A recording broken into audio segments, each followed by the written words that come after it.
You said something that's really interesting. You said enterprise partnerships for startups are like gold dust. They're flaky and rare. So what do you mean by that? And what exactly, if you had to define a partnership, what is it? They're flaky and rare because small companies partnering with large companies successfully is exceedingly rare. It doesn't normally work out. It's because they're incredibly complex things to pull off, and small companies don't know how big companies operate, and big companies believe that they're market makers for small companies, and big companies have lots of layers of bureaucracy, and small companies don't know how to contract with big companies, and there's so many reasons, right? So it is like gold dust, but if you can pull it off, it can be a market maker for you. I've worked across a range of different disciplines, including sales and marketing and partnerships. There's three types. There's brand partnerships, growth partnerships, and then sort of product/distribution partnerships.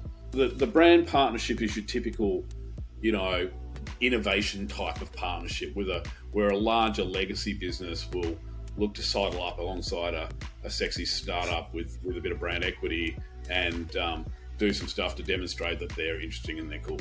And it may go a level or two below that, but it's typically operates at a fairly superficial level where it's sort of announcement driven and PR driven and sort of some projects and some toes in the water, but it doesn't really deliver material growth. So, and that's where most of them start and finish, to be perfectly honest.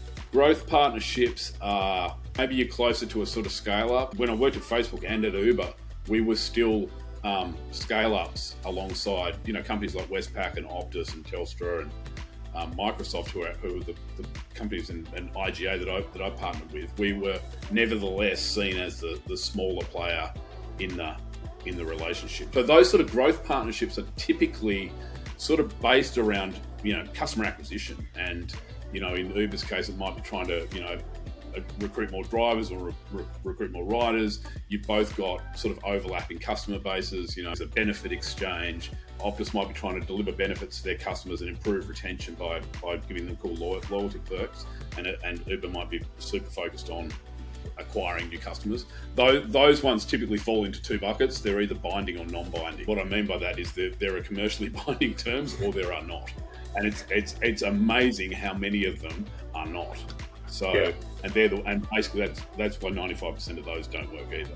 So third bucket of partnerships with product-based partnerships where you're integrating. So that's basically Uber being integrated into Google Maps, for example, or Miro being integrated into Zoom. Those sorts of partnerships right there. So those three categories of partnerships can all deliver trajectory change and growth, is my experience, if you get them right. Even the brand ones, even the first category. If trust and credibility is what you need to solve for, then they can still do it. The other ones that I sort of bucket all those other ones like influencer things and affiliates and referrals as sort of like media deals, performance deals. Yeah. So they're super important, and you've got to get them right. And there's brand considerations around that where your brand shows up. But I sort of see them all in that sort of performance area, so they don't quite fit into this bucket of stuff. I touch the edges of that, but that's not really my core experience area. It is these sort of partnership intersection with big and small companies. So the gap between those and a trajectory changing growth partnership is one that's going to fundamentally change the trajectory of three parts of the business. Either the demand side of the business, the riders, the supply side of the business, the drivers, or the cost structure of the business. They're aiming to operate at a whole nother level.